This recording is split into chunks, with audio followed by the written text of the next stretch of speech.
গরুর মাংস যতভাবেই রান্না করা হোক না কেন, এই কালো ভুনাটা হচ্ছে একদমই হিট একটা আইটেম। আর তাই তো নামি দামি কোনো মশলা ছাড়াই একদম অথেন্টিক রেসিপিতে গরুর মাংসের কালো ভুনা রেসিপিটি শেয়ার করব একদমই সহজভাবে।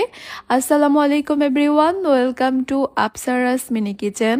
আমাদের অনেকেরই ধারণা গরুর মাংসের কালো ভুনা তৈরি করা মনে হয় অনেক ঝামেলার ব্যাপার, তবে আজকের এই রেসিপিটি দেখার পর আপনাদের এই ধারণাটা একদমই পাল্টে যাবে।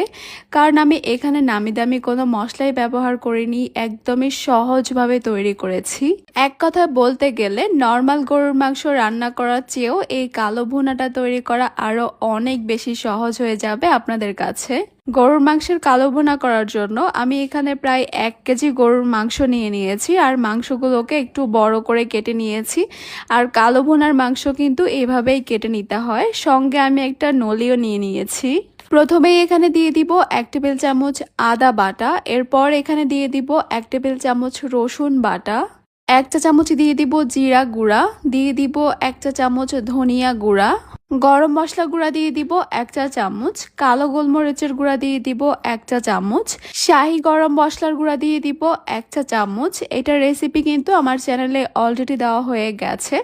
এরপর এখানে দিয়ে দিব 1 টেবিল চামচ লাল মরিচের গুঁড়া। আমি ঝালের পরিমাণটা একটু বাড়িয়ে দিয়েছি, আপনারা আপনাদের টেস্ট অনুযায়ী বাড়িয়ে কমিয়ে অ্যাডজাস্ট করে দিবেন। 1 চা চামচ দিয়ে দিব হলুদ গুঁড়া, লবণ দিয়ে দিয়েছি 1 চা চামচ, পরে লাগলে আমি আবারও অ্যাড করব।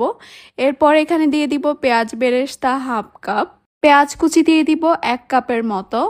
যে তেলে পেঁয়াজগুলো বেরেস্তা করেছিলাম সেইখান থেকে আমি হাফ কাপ তেল এখানে দিয়ে দিয়েছি। এখন মাংসের সঙ্গে সবকিছুকে খুব ভালো মতো মিশিয়ে নিতে হবে। আর এই মিশিয়ে নেওয়ার কাজটা কিন্তু একটু সময় নিয়েই করতে হবে। মাংসের সঙ্গে তেল আর মশলাটা যত ভালোভাবে মিশবে, এই কালো ভুনার টেস্টটাও কিন্তু ততই ভালো আসবে। তাই আমি একটু সময় নিয়ে এগুলোকে খুব ভালোভাবে মিশিয়ে নিয়েছি। ভালোভাবে মিশিয়ে নেওয়ার পর একটা ঢাকনা দিয়ে ঢেকে এগুলোকে 2 ঘন্টার জন্য রেস্টে রেখে দিতে হবে। আর এই রেস্টে রেখে দেওয়াটা কিন্তু খুবই জরুরি। যদি মনে করেন হাতে একদমই সময় নেই তাহলে বাদ দিতে পারেন, সঙ্গে সঙ্গে রান্না শুরু করে দিতে পারেন। আর যদি হাতে সময় থাকে অবশ্যই একটু রেস্টে রাখবেন, এতে করে মাংসগুলো খুবই সফট হবে আর মশলাগুলো খুবই দ্রুত মাংসের মধ্যে ঢুকবে। আমার হাতে এত বেশি সময় ছিল না, আমি মাত্র 30 মিনিটের জন্য রেস্টে রেখেছি। এরপর আমি এই হাঁড়িটাকে চুলায় বসিয়ে দিয়েছি। কোনো রকমের ঢাকনা ছাড়াই আমি প্রায় 10 মিনিটের মতো এইভাবে মাংসগুলোকে একটু কষিয়ে নিব প্রথমে। এবার আমি এখানে দিয়ে দিব কিছু গোটা মশলা। আমি সবুজ এলাচ নিয়েছি প্রায় 10টার মতো, কালো